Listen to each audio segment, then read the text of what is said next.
Oke, bismillahirrahmanirrahim. Assalamualaikum warahmatullahi wabarakatuh, dan selamat malam. Saya Vidya Kartika dengan NIM 4252048 dari kelas 3 BTKJ akan menjelaskan salah satu materi dari mata kuliah sistem cerdas, yaitu algoritma clustering K-means. Langsung saja, kita masuk pada bagian apa itu clustering. Nah, pada dasarnya, clustering merupakan suatu metode untuk mencari dan mengelompokkan data yang memiliki kemiripan karakteristik atau similarity antara satu data dengan data yang lain. Nah, clustering merupakan salah satu metode data mining yang bersifat tanpa arahan atau unsupervised. Nah, maksudnya metode ini diterapkan tanpa adanya latihan atau training dan tanpa adanya guru atau teacher, serta tidak memerlukan target output. Nah, dalam data mining ada dua jenis metode clustering yang digunakan dalam pengelompokan data, yaitu hierarchical clustering dan non-hierarchical clustering. Nah, apa itu K-means clustering? K-means merupakan salah satu algoritma yang bersifat unsupervised learning. Nah, K-means memiliki fungsi untuk mengelompokkan data ke dalam cluster. Algoritma ini dapat menerima data tanpa adanya label kategori. K-means clustering algoritma juga merupakan metode non-hierarchy. Metode clustering algoritma ini mengelompokkan beberapa data ke dalam kelompok yang menjelaskan data dalam satu kelompok yang memiliki karakteristik yang sama dan memiliki karakteristik yang berbeda dengan data yang ada di kelompok lain.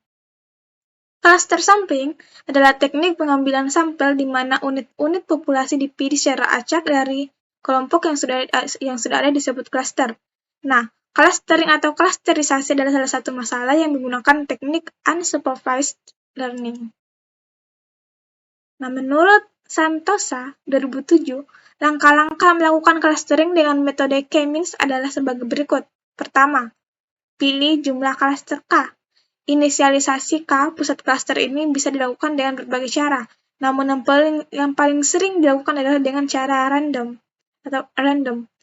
Pusat-pusat cluster diberi nilai awal dengan angka-angka random. Kemudian, alokasikan semua data atau objek ke cluster terdekat. Kedekatan dua objek ditentukan berdasarkan jarak kedua objek tersebut. Demikian juga kedekatan suatu data ke cluster tertentu ditentukan jarak antara data dengan pusat cluster. Dalam tahap ini, perlu dihitung jarak tiap data ke tiap pusat cluster. Jarak paling antara satu dengan satu cluster tertentu akan menentukan suatu data masuk dalam cluster mana. Untuk menghitung jarak semua data ke setiap titik pusat cluster dapat menggunakan teori jarak Euclidean yang dirumuskan sebagai berikut. Nah, ini merupakan rumusnya. Kemudian selanjutnya, hitung kembali pusat cluster dengan keanggotaan cluster yang sekarang. Pusat cluster adalah rata-rata dari semua data atau objek dalam cluster tertentu. Jika dikehendaki, bisa juga menggunakan median dari cluster tersebut. Jadi rata-rata atau mean merupakan bukan satu-satunya ukuran yang bisa dipakai. Kemudian, tugaskan lagi setiap objek memakai pusat cluster yang baru. Jika pusat cluster tidak berubah lagi, maka proses clustering selesai atau kembali ke langkah nomor 3 sampai pusat cluster tidak berubah lagi. Nah, ini cara kerja K-means clustering. Untuk memproses data algoritma K-means clustering, data dimulai dengan kelompok pertama, centroid, yang dipilih secara acak. Nah, seperti yang tadi pada slide sebelumnya, yang digunakan sebagai titik awal untuk setiap cluster dan kemudian melakukan perhitungan berulang-ulang untuk mengoptimalkan posisi centroid sampai centroid ini stabil tidak berubah-ubah lagi. Proses ini berhenti telah selesai dalam mengoptimalkan cluster ketika yang pertama, centroid telah stabil yang artinya tidak ada perubahan dalam nilai-nilai mereka, serta pengelompokan telah berhasil. Nah, kemudian yang kedua itu jumlah iterasi yang ditentukan telah tercapai.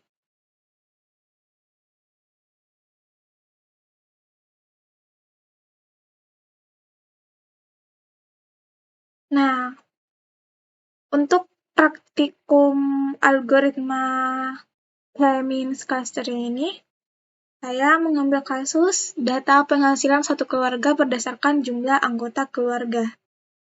Nah, di sini kita buka di Visual Studio Code. Nah, ini merupakan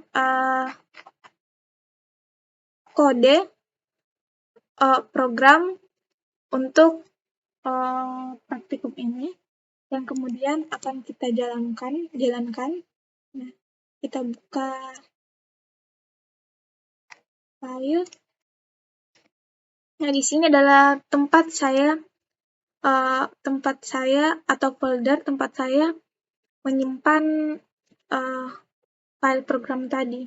Kita masuk cmd, kemudian kita masuk ke mode env-nya, env script effect. Nah, di sini nama filenya itu cluster.py. Nah, saja kita masuk ke Streamlit, run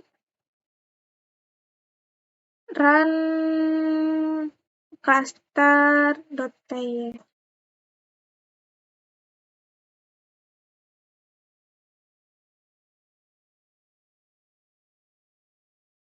Nah,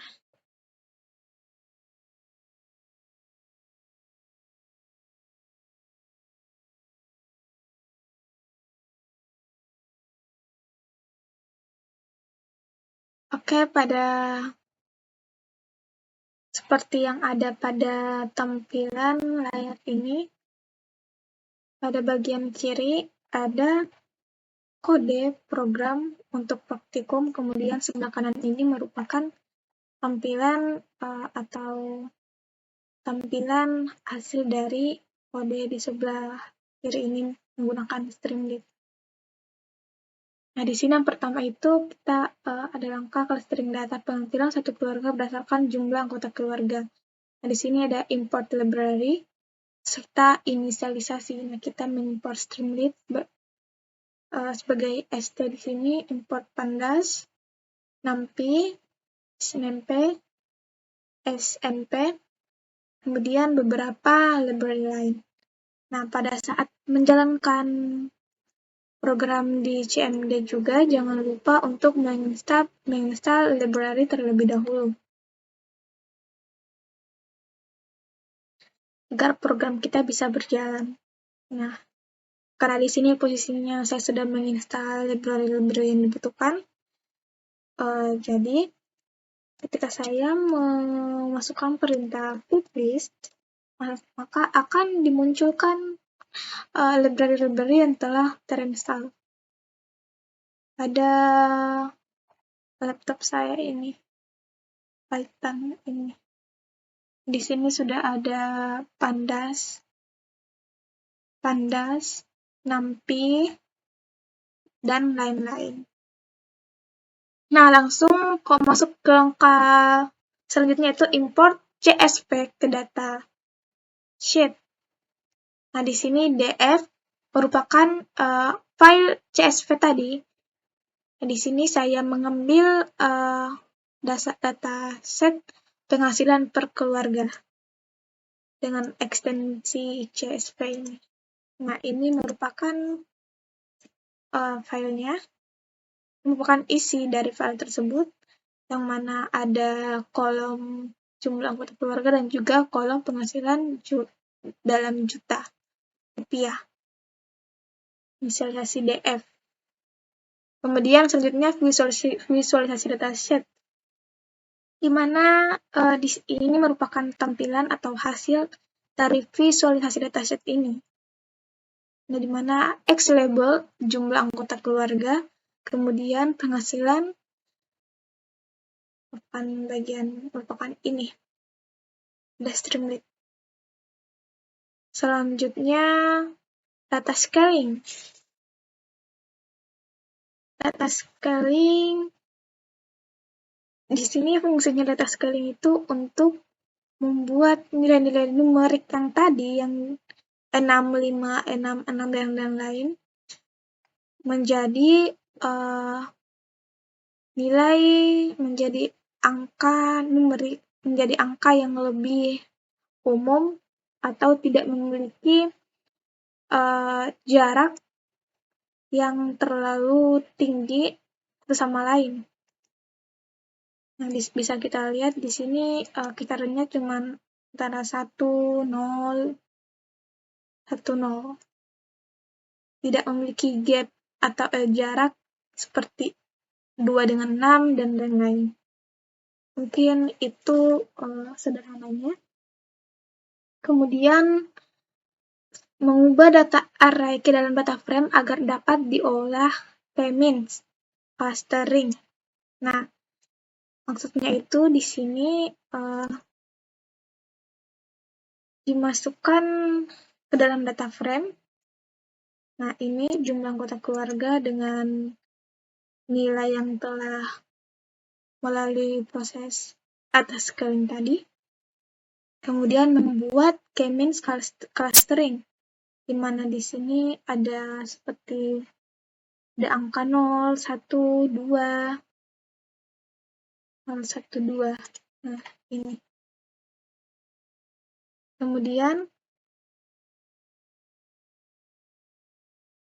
Kemudian di sini ada penghasilan. Di sini tadi di bagian k-means ada tipe, ini merupakan tipe penghasilan, intinya yang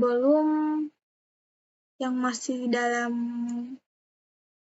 angka seperti ini. Kemudian visualisasi cluster data. Di sini ada 0, 1, 2 yang merupakan tipe penghasilan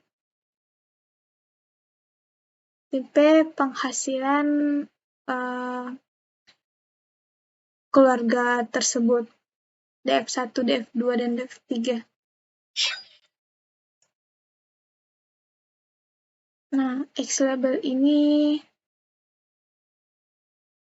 jumlah anggota keluarga, kemudian Y-label merupakan penghasilan, relatif penghasilan di sini. Ya, penghasilan dari sini tadi, k-means, dari proses membuat k-means clustering tadi, kemudian selanjutnya itu ada memasukkan hasil k-means dalam data frame. Nah, di sini, setelah tadi kita membuat visualisasi cluster data, nah di sini selanjutnya kita akan membuat tipe penghasilan tadi ke dalam yang tadinya berupa angka ini menjadi string, menjadi kata yang lebih mudah dipahami, yang mana satu ini merupakan, di mana 0 yang sebelumnya ini berarti rendah, kemudian 1 berarti rata-rata, kemudian 2 berarti tinggi. Nah, di sini pada baris pertama, jumlah anggota keluarga 6 dengan penghasilan 5 juta rupiah, didapatkan tipe penghasilannya rendah atau dalam program ini diinisialisasi dengan 0, kemudian rata-rata itu 1, kemudian tinggi itu 2. Nah, mungkin itu saja untuk penjelasan materi algoritma clustering k-means beserta praktikumnya. Lebih dan kurangnya mohon dimaafkan. Saya akhiri. Wassalamualaikum warahmatullahi wabarakatuh.